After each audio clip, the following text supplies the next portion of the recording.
If you do not mind, then appreciate my efforts by subscribing to my channel. Thank you very much in advance.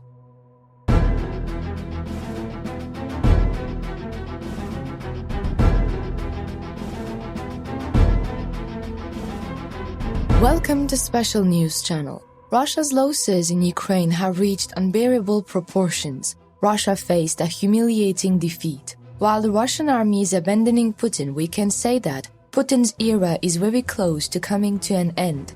The footage of Russian troops hastily withdrawn from Ukraine is breathtaking, but not surprising at all, because the war in Ukraine went badly for Russia from the very beginning.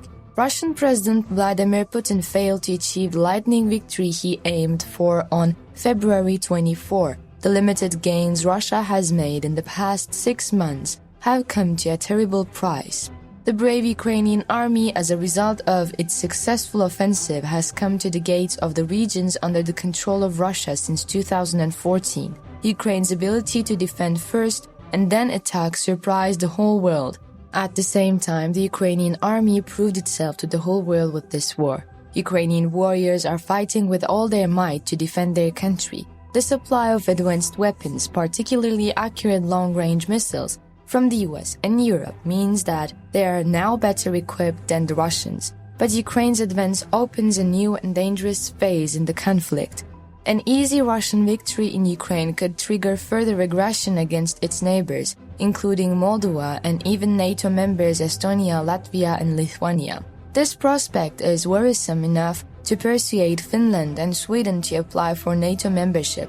But you have to be a little careful. Almost a fifth of Ukraine is still occupied. While interpreting the shape of the front in the Ukraine war, it is obvious that the support given by the USA and the UK since 2016, both in terms of training, weapons and ammunition, should not be ignored.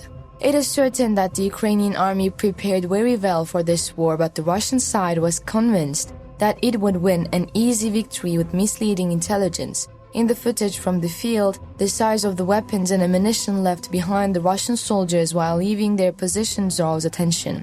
It has become clear that the Russian army has no will to fight. Russia cannot find soldiers to fight on the Ukrainian front today. As for who might be blamed for the defeat in the war, a complex picture emerges. Pro-Western factions in Russia on the one hand and ultra-nationalist factions on the other are likely to bring Putin's administration under crossfire at the same time.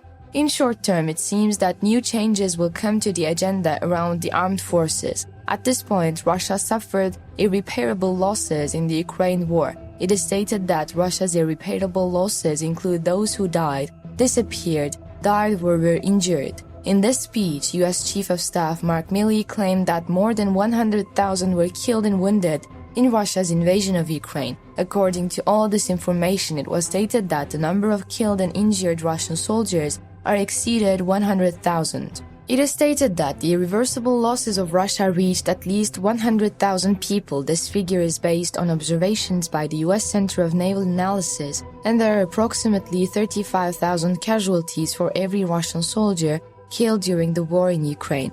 A team of volunteers identified the Russian soldier who died in the war in Ukraine. As of November 11, it was possible to confirm information about the dead Russian soldiers and officers. As stated in the material, the calculation is done only on confirmed death reports, so the data collected may not reflect actual losses. Journalists have been believing that the death toll on this list could be 40 to 60% higher than in reality. The Krasnodar territory peaked for the first time since the beginning of the war with 368 confirmed Russian troop casualties. Dagestan fell to second place with 338 deaths, followed by Buryatia, 332. According to confirmed data alone, more than 2,400 of the dead are distinguished specialists, soldiers and officers of special forces units, Marines and military pilots. The Moscow army spent a long time and millions of dollars preparing these soldiers. There were also many casualties among those mobilized to the front last week. The deaths of 198 Russians currently mobilized are reliably known. Of these, it was possible to identify the names of 163 people who died in the conflict zone on the territory of Ukraine. Another 35 people died in Russia, most often due to heart problems, accidents, or alcohol abuse.